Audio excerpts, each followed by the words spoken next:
Hey guys, what's up? MadSeason here, back with another video for you. Patch 7.2.5 is on the horizon, probably sometime in early June if I had to guess, and there are a few notable things coming with it. It technically is a minor patch, but something they've been doing this expansion is making the minor patches less minor. So, in this video, I'd like to show you all of the major things coming with the patch so you can get a good idea of the size of it and if it brings anything interesting to the table for you. Just a disclaimer, as the title says, this is sort of a preview. The patch is still getting updated and things are being added. For the most part, all of the big stuff is in, so this video should cover most of it, but some of it is being tuned still, so don't take it as a final product. Also, although I say major, just keep in mind that it is still a minor patch at the end of the day. So, let's start with the Timewalking. They're opening up the Timewalking events a bit by introducing raids. For starters, in 7.2.5, we'll be getting the Black Temple Timewalking. In here, we'll revisit the fall of Illidan Stormrage and his lieutenants. There's also an unlockable transmog for Demon Hunters that gives you the original glaives. To get this, you need to first get the achievement for getting both of the level 70 glaives from the original raid, and then kill Illidan in the Timewalking version of the raid. They said that this can be done on your other characters and you'll somehow be able to get them to your Demon Hunter. They're also looking to bring Timewalking for all of the outdoor raid bosses like the Old Dragons and Kazakh, which is nice because those of course disappeared a while ago and some transmog was lost with them. So lots of potential for this, tons of raids of course. Just like the other Timewalking though, it's not really meant for serious gearing. The last time I ran it, I was getting eye level 850 loot, so it's a nice bonus if you're a fresh 110, but nothing past that.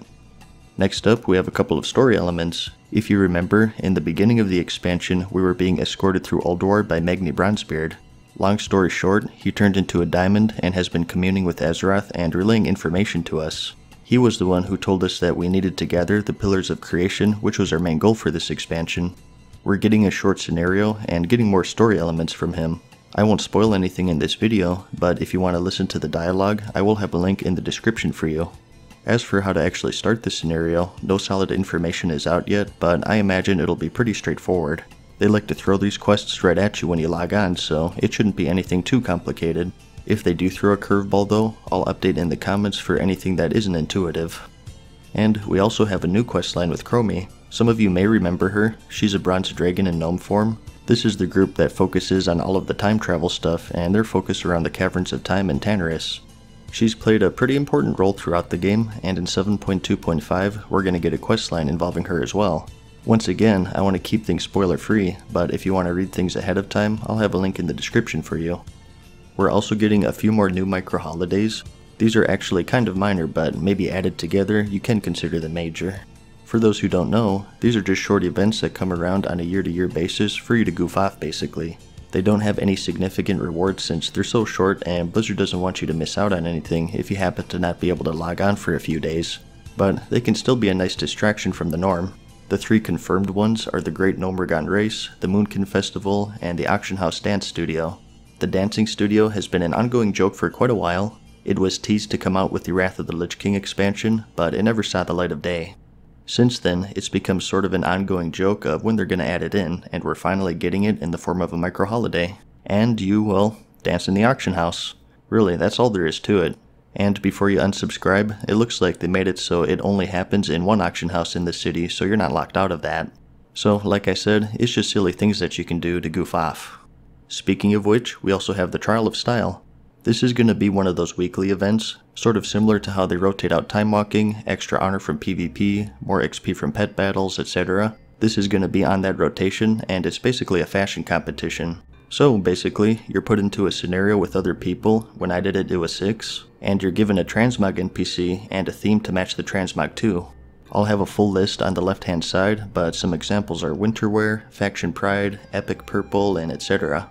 You're given a few minutes to scour through your wardrobe to figure out a costume, and then you face off 1 vs 1 against a random opponent. People vote for their favorite, and after your turn, you yourself vote between 2 other contestants.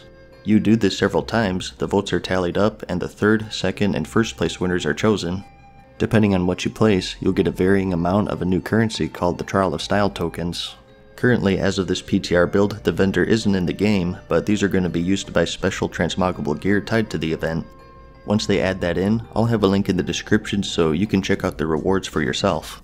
So, it's basically the most important thing in the game, and it's a good reason to start collecting transmogs. Something else I consider to be major are all of the class changes. This will be one of the biggest patches in terms of class balancing. Not only are we getting the usual spell tweaks, but also talent changes, tier 20 set bonus reworks, and even entire spec reworks such as the Destruction Warlock. It's still early, but I think it's sizing up to be the biggest patch in terms of class balance, so that'll be something to look forward to or dread depending on your spec. And lastly, we have the new legendaries. I don't count this as a major feature yet because there's not a whole lot of information about this, but in the recent Q&A, Ian Hazakostas said that we will be getting new legendaries in this patch. Through data mining, we do know the rogue one. It's still a placeholder because it's missing a stat as you can see, but this one is going to give you the Vigor talent. Vigor is shared across all 3 rogue specs, so I think it would be a pretty safe guess to say that each class will be getting 1 new legendary. So that would be 12 total, and possibly more if they do more generic legendaries for each class, such as Suffuse's Secret or the Trinkets for example. Another thing to note is that they'll be upgraded to 970, and there'll be a quest to upgrade them. This actually happens when the Tomb of Sargeras is released, but that'll most likely be released on or shortly after 7.2.5. So once again, I'm not numbering this one because the info is pretty scarce still, but I thought it was still worth mentioning.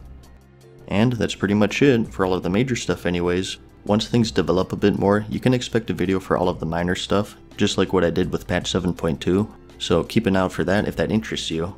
I hope you found this video helpful, like it if you liked it, and thanks for watching. Peace.